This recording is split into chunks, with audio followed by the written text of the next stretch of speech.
ومن ذلك أيضا أن يموت المرء بداء البطن، أي بأمراض من بطنه، بأي نوع من أنواع أمراض البطن. فقد قال عليه الصلاة والسلام: والمبطون شهيد. وقال صلى الله عليه وسلم كما عند أحمد عن خالد بن عرفطة وسليمان بن صرد قال: لن يعذب في قبره من يقتله بطنه، لن يعذب في قبره. فهنيئا لمن ابتلي بمثل هذه الأمراض فصبر عليها واحتسب وكان السبب وفاته، فإن هذا من علامات حسن الخاتمة.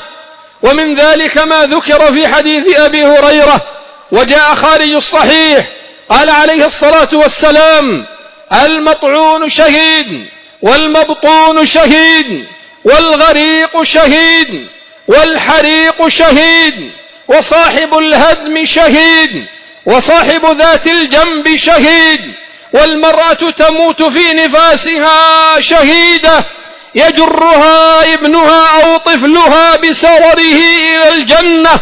وفي رواية سلمان الفارسي عند الإمام الطبراني: ومن يموت بالسل فهو شهيد، حسنه العلامة الألباني. وحديث المرأة من حديث جابر بن عتيك وعبادة بن الصامت عند أحمد وهو حديث صحيح، وبقيتها في الصحيحين عن أبي هريرة رضي الله عنه. وهذا كله يدل على عظيم رحمة الله عز وجل، يبتلي عباده بمثل هذه الأمراض أو هذه الحوادث العظام.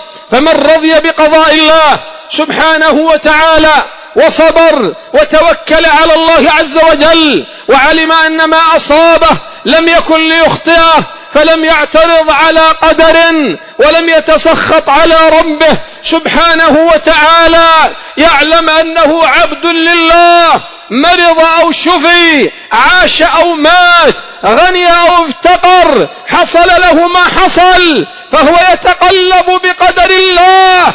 ومن كان كذلك فهذا يدل على صلاحه، وإذا مات على هذا الحال فهو يدل على حسن خاتمته. فكن مع الله عبد الله في السراء والضراء والشدة والرخاء،